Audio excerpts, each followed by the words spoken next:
The Occupant of the Room by Algernon Blackwood. He arrived at night by the yellow diligence, stiff and cramped, after the toilsome ascent of 3 slow hours. The village, a single mass of shadow, was already asleep. Only in front of the little hotel was there noise and light and bustle, for a moment. The horses, with tired slouching gait, crossed the road and disappeared into the stable of their own accord, their harness trailing in the dust, and the lumbering diligence stood for the night where they had dragged it, the body of a great yellow-sided beetle with broken legs. In spite of his physical weariness, the schoolmaster, reveling in the first hours of his 10-guinea holiday, felt exhilarated. For the high alpine valley was marvelously still. Stars twinkled over the torn ridges of the Dent du Midi, where spectral snows gleamed against rocks that looked like solid ink, and the keen air smelt of pine forests, dew-soaked pastures, and freshly sawn wood. He took it all in with a kind of bewildered delight for a few minutes, while the other 3 passengers gave directions about their luggage and went to their rooms. Then he turned and walked over the coarse matting into the glare of the hall, only just able to resist stopping to examine the big mountain map that hung upon the wall by the door. And, with a sudden disagreeable shock, he came down from the ideal to the actual. For at the inn, the only inn, there was no vacant room. Even the available sofas were occupied. How stupid he had been not to write! Yet it had been impossible, he remembered, for he had come to the decision suddenly that morning in Geneva, enticed by the brilliance of the weather after a week of rain. They talked endlessly, this gold-braided porter and the hard-faced old woman. Her face was hard, he noticed, gesticulating all the time, and pointing out about the village with suggestions that he ill understood, for his French was limited and their patois was fearful.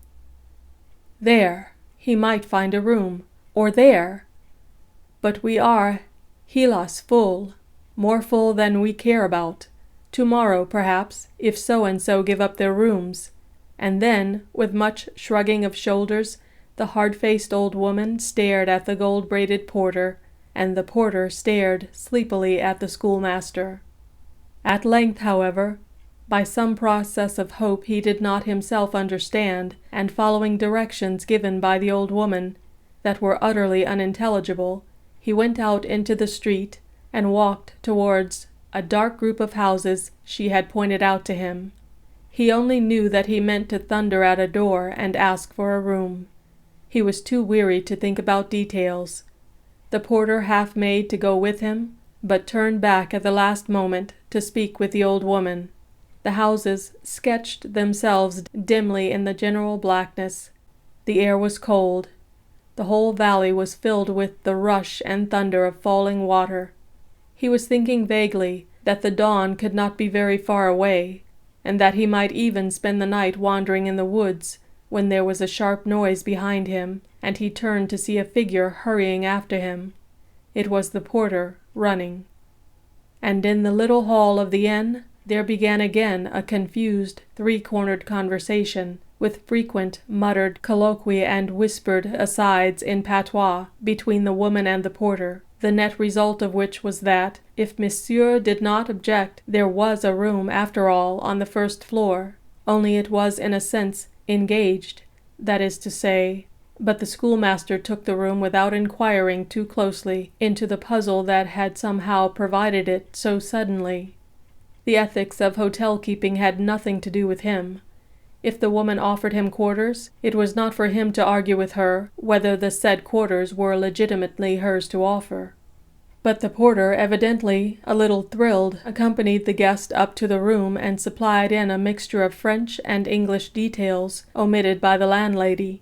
And Minturn, the schoolmaster, soon shared the thrill with him and found himself in the atmosphere of a possible tragedy.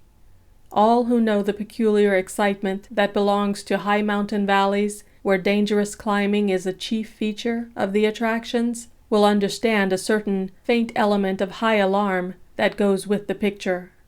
One looks up at the desolate soaring ridges and thinks involuntarily of the men who find their pleasure for days and nights together, scaling perilous summits among the clouds, and conquering inch by inch the icy peaks that forever shake their dark terror in the sky.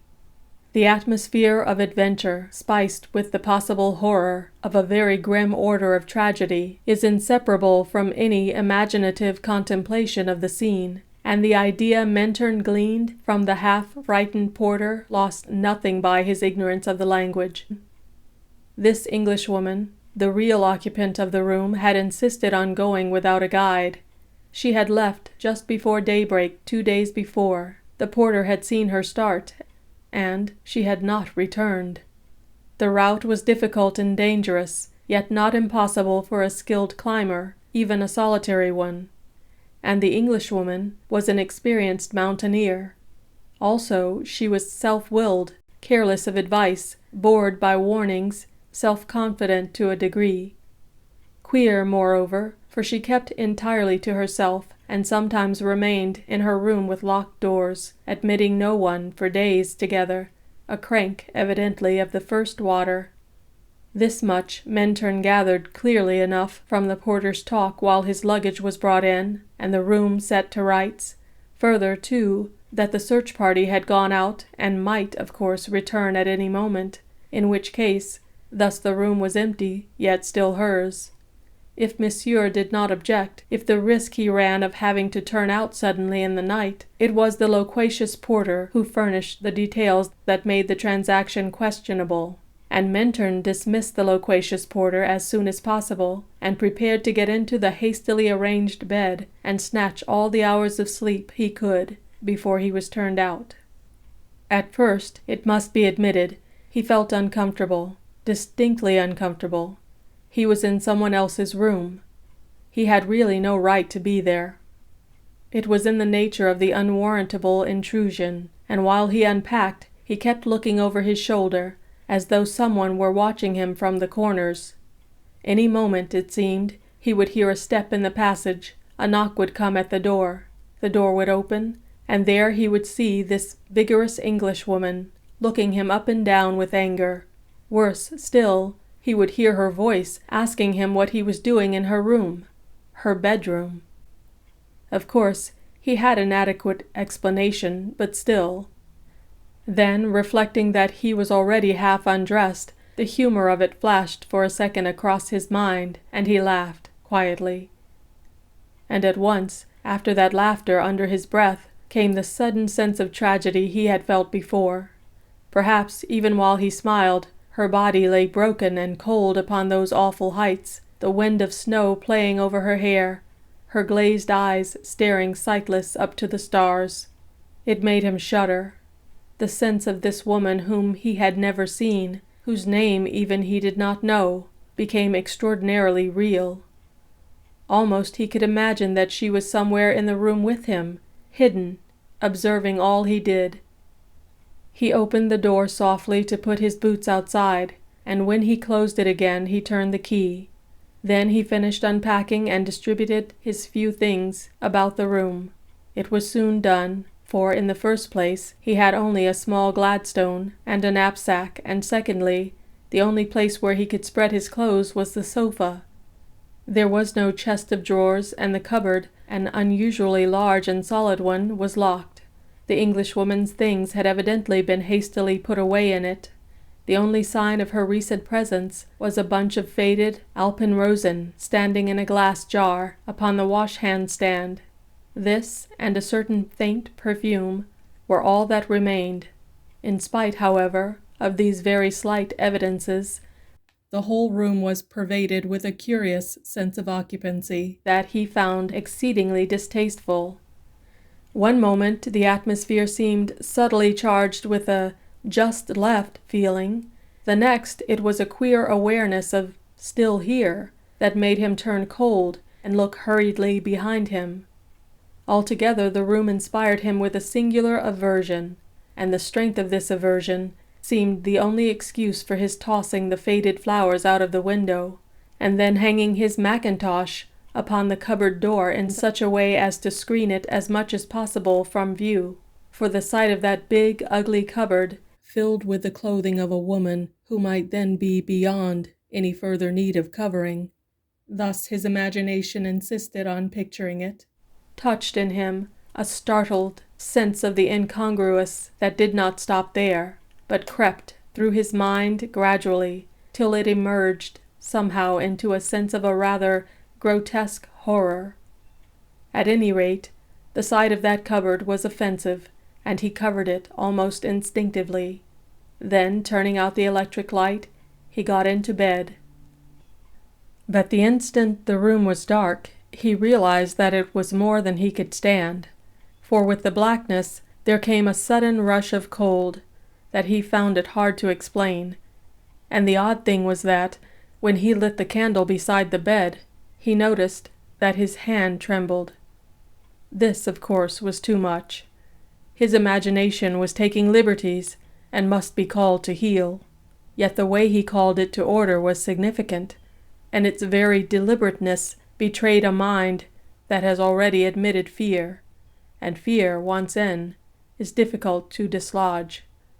He lay there upon his elbow in bed, and carefully took note of all the objects in the room, with the intention, as it were, of taking an inventory of everything his senses perceived, then drawing a line, adding them up finally, and saying with decision, "That's all the room contains.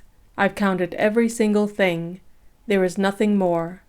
Now I may sleep in peace." And it was during this absurd process of enumerating the furniture of the room that the dreadful sense of distressing lassitude came over him that made it difficult even to finish counting. It came swiftly, yet with an amazing kind of violence that overwhelmed him softly and easily, with a sensation of enervating weariness hard to describe, and its first effect was to banish fear. He no longer possessed enough energy to feel really afraid or nervous. The cold remained, but the alarm vanished, and into every corner of his usually vigorous personality crept the insidious poison of a muscular fatigue, at first, that in a few seconds, it seemed, translated itself into spiritual inertia. A sudden consciousness of the foolishness, the crass futility of life, of effort, of fighting, of all that makes life worth living, shot into every fiber of his being, and left him utterly weak. A spirit of black pessimism, that was not even vigorous enough to assert itself, invaded the secret chambers of his heart. Every picture that presented itself to his mind came dressed in gray shadows. Those bored and sweating horses toiling up the ascent to nothing. That hard-faced landlady, taking so much trouble to let her desire for gain conquer her sense of morality for a few francs. That gold-braided porter, so talkative, fussy, energetic, and so anxious to tell all he knew. What was the use of them all? And for himself, what in the world was the good of all the labor and drudgery he went through in that preparatory school where he was junior master? What could it lead to? Wherein lay the value of so much uncertain toil, when the ultimate secrets of life were hidden and no one knew the final goal? How foolish was effort, discipline, work! How vain was pleasure! How trivial the noblest life! With a fearful jump that nearly upset the candle, Mentern pulled himself together. Such vicious thoughts were usually so remote from his normal character that the sudden vile invasion produced a swift reaction, yet only for a moment. Instantly, again, the black depression descended upon him like a wave. His work, it could lead to nothing but the dreary labor of a small headmastership after all, seemed as vain and foolish as his holiday in the Alps. What an idiot he had been, to be sure, to come out with a knapsack, merely to work himself into a state of exhaustion, climbing over toilsome mountains that led to nowhere, resulted in nothing. A dreariness of the grave possessed him. Life was a ghastly fraud. Religion, childish humbug. Everything was merely a trap of death, a colored toy that nature used as a decoy. But a decoy for what? For nothing. There was no meaning in anything. The only real thing was death. And the happiest people were those who found it soonest. Then why wait for it to come? He sprang out of bed, thoroughly frightened. This was horrible. Surely mere physical fatigue could not produce a world so black, an outlook so dismal, a cowardice that struck with such sudden hopelessness at the very roots of life. For normally he was cheerful and strong, full of the tides of healthy living, and this appalling lassitude swept the very basis of his personality into nothingness and the desire for death. It was like the development of a secondary personality. He had read, of course, how certain persons who suffered shocks developed thereafter entirely different characteristics, memory, tastes, and so forth. It had all rather frightened him. Though scientific men vouched for it, it was hardly to be believed. Yet here was a similar thing taking place in his own consciousness. He was, beyond question, experiencing all the mental variations of someone else. It was unmoral. It was awful. It was, well, after all, at the same time, it was uncommonly interesting. And this interest, he began to feel, was the first sign of his returning normal self. For to feel interest is to live and to love life. He sprang to the middle of the room, then switched on the electric light, and the first thing that struck his eye was the big cupboard. "Hello! There's that beastly cupboard," he exclaimed to himself, involuntarily yet aloud. It held all the clothes, the swinging skirts, the coats and summer blouses of the dead woman. For he knew now, somehow or other, that she was dead. At that moment, through the open windows, rushed the sound of falling water, bringing with it a vivid realization of the desolate, snow-swept heights. He saw her, positively saw her, lying where she had fallen, the frost upon her cheeks, the snow dust eddying about her hair and eyes, her broken limbs pushing against the lumps of ice. For a moment, the sense of spiritual lassitude, of the emptiness of life, vanished before this picture of broken effort, of a small human force, battling pluckily, yet in vain, against the impersonal and pitiless potencies of inanimate nature. And he found himself again, his normal self. Then instantly returned again that terrible sense of cold, nothingness, emptiness.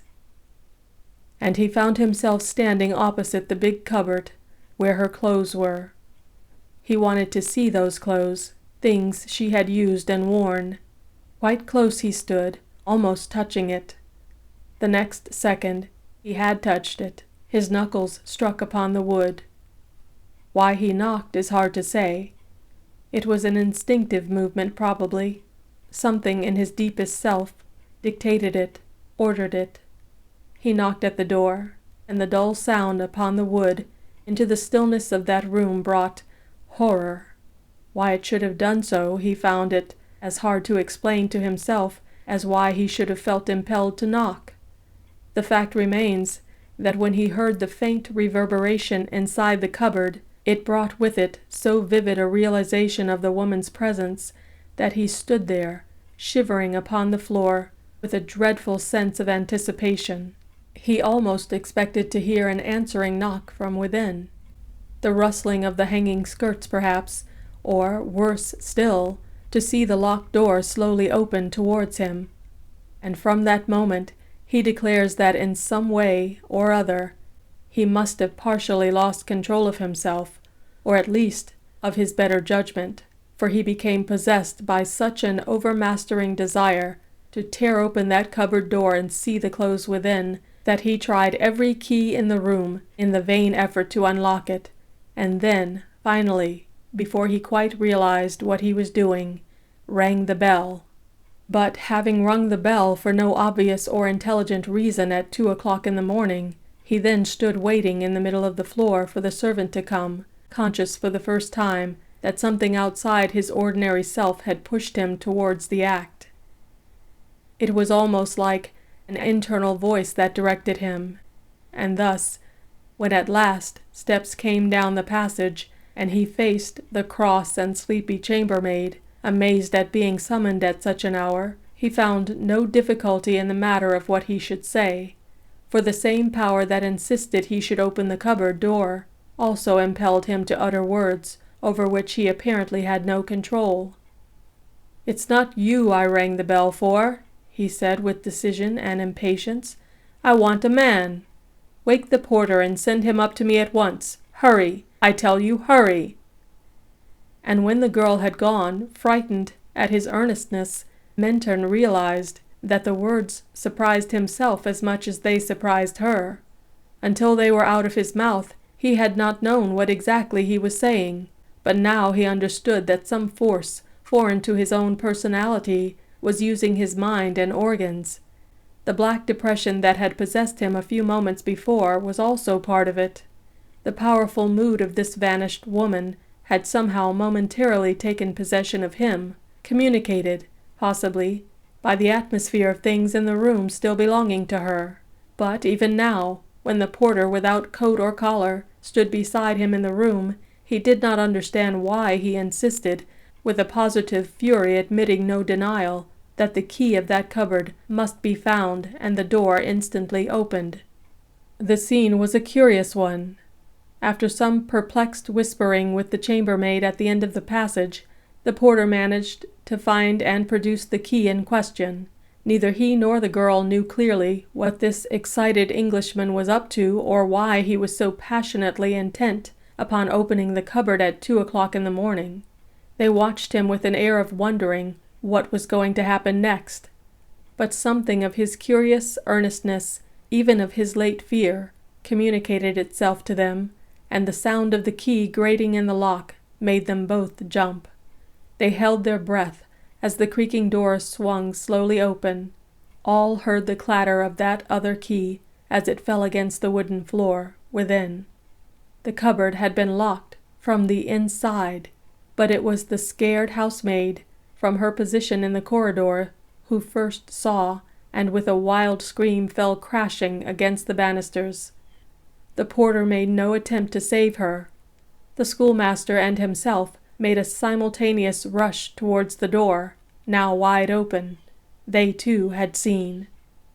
There were no clothes, skirts, or blouses on the pegs, but, all by itself, from an iron hook in the center, they saw the body of the Englishwoman hanging by the neck, the head bent horribly forwards, the tongue protruding. Jarred by the movement of unlocking, the body swung slowly round to face them. Pinned upon the inside of the door was a hotel envelope with the following words, penciled in straggling writing: "Tired, unhappy, hopelessly depressed.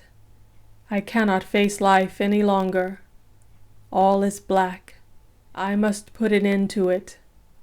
I meant to do it on the mountains, but was afraid. I slipped back to my room unobserved. This way is easiest and best." End of The Occupant of the Room by Algernon Blackwood.